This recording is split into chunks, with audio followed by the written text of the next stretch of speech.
Okay, so I was not planning on recording this video until the content of this video, as it were, was complete. I can't really resist making this video because I'm so bloody excited about what I have just received that I think I just needed to hit record, start making it, and I've realised my head is out of frame. Let me fix that.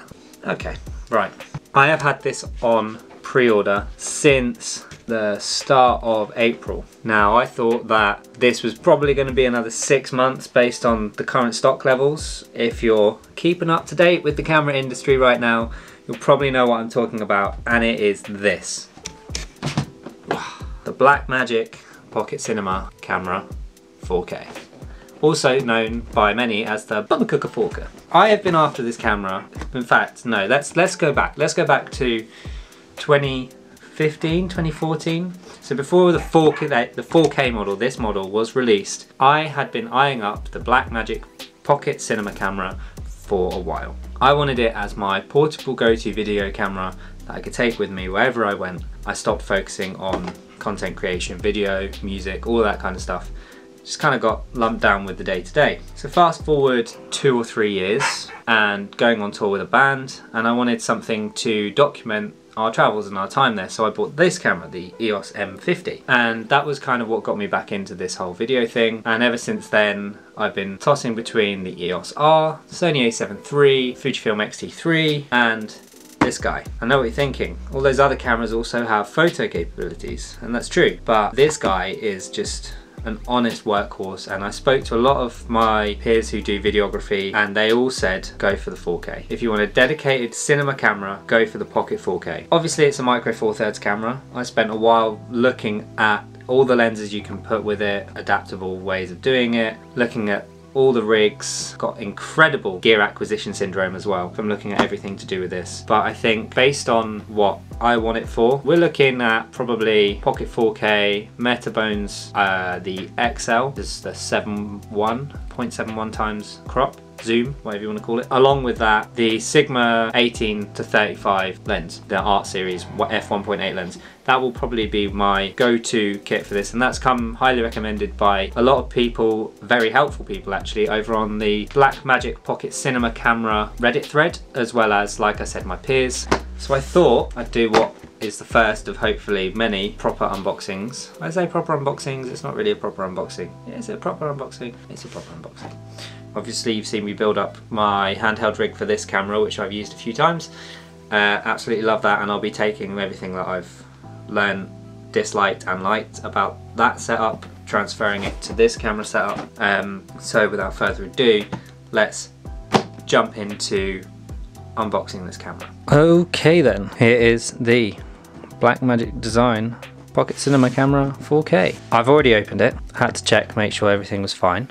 Inside this box lays an absolute workhorse of a camera. Obviously micro four thirds, comes with DaVinci Resolve Studio, the full version, which is amazing. So for me, I use Adobe Premiere Pro. I downloaded the free version of DaVinci Resolve. I haven't actually used it yet. However, I'm very intrigued to start. Obviously, having this camera using Blackmagic RAW, I will most likely want to use that anyway. So let's have a quick look at the box. So a little bit of graphic on the side. The box isn't too fancy, to be fair. As it goes, the box itself just has all the information on it. More designed for like retail than anything else. So let's get this open. This is what comes in the box. So this was wrapped in cellophane, obviously cut that all off. You got a nice little welcome doodad here. So software and manual, so everything comes digitally. There's not that much paper in there whatsoever. I don't think my autofocus is working properly. But anyway, so there you go. So you've got that.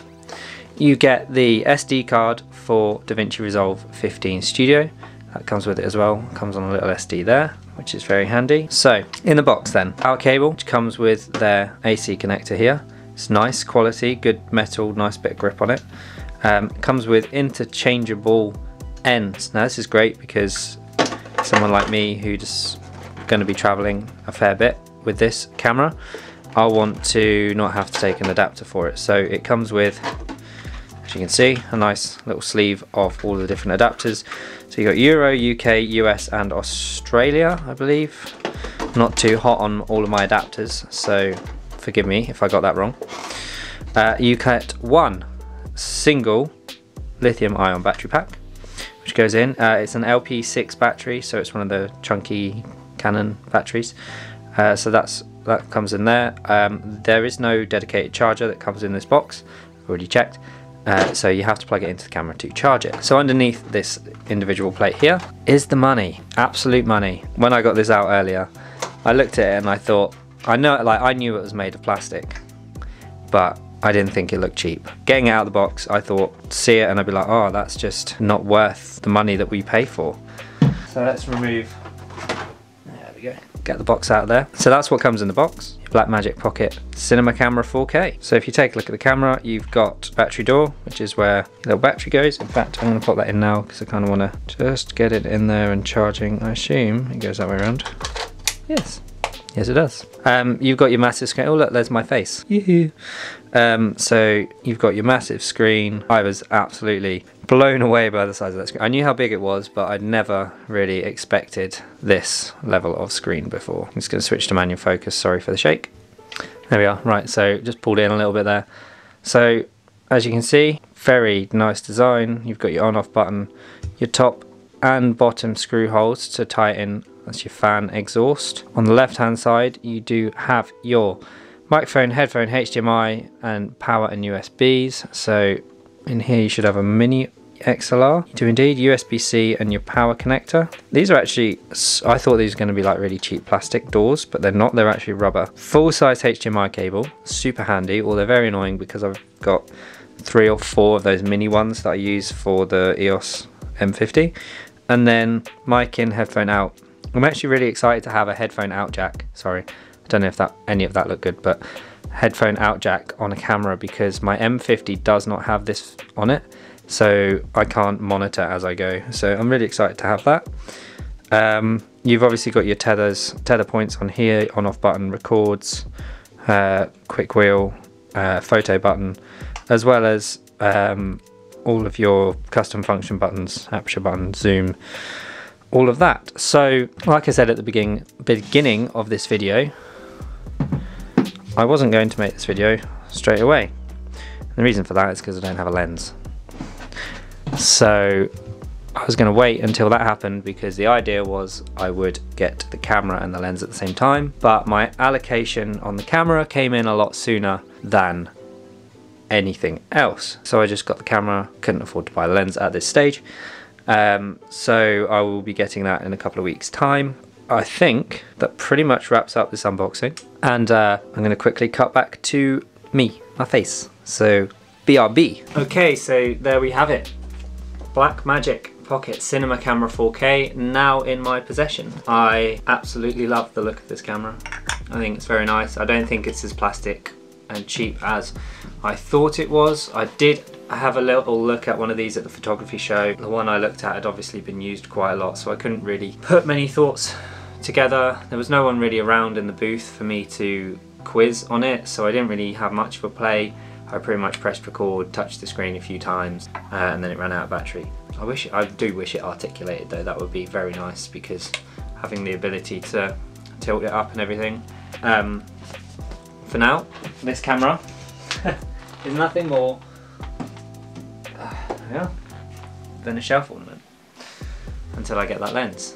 When I get the lens, I'll do another video on exactly what lens I'm using, and we'll go through some of the first looks of the footage that I get out of that camera. I'm incredibly excited to see it work. I'm gonna actually test to see if it fits on my gimbal. In fact, let's do that now. I'm gonna test to see if it fits on my gimbal. Does not fit on the gimbal. Slight problem. I think, if I remember rightly, you can get an extended plate for this. Oh, it might have come with one. Did it come with one? Did it come with one? Have a look. No, it didn't. I'll look into that. I know it can take the weight, because it can take 1.8 kilos, so if I literally put this and a lens on this gimbal, it would be fine, because this weighs, bear with me, It weighs 680 grams. My M50 weighs 480, so even with this chunky ass old lens on it, it would still be fine to fit under the 1.5, 1.8 on here, because that's still only a kilo. So that would fit fine on this gimbal. In fact, I think that would probably work better on this gimbal than maybe this camera does. But yeah, so I'm gonna get on the hunt for a lens. I'm gonna probably scroll down eBay all night, Gumtree, Facebook Marketplace, any other places you can think of in the UK, link them down below maybe in the comments for me, that would be really handy. Troll Reddit as well. But yeah, for this video, that is it. Give it a thumbs up if you liked it. Get subscribed, don't forget to like the bell to be notified every time I release a new video. And until the next time, see ya.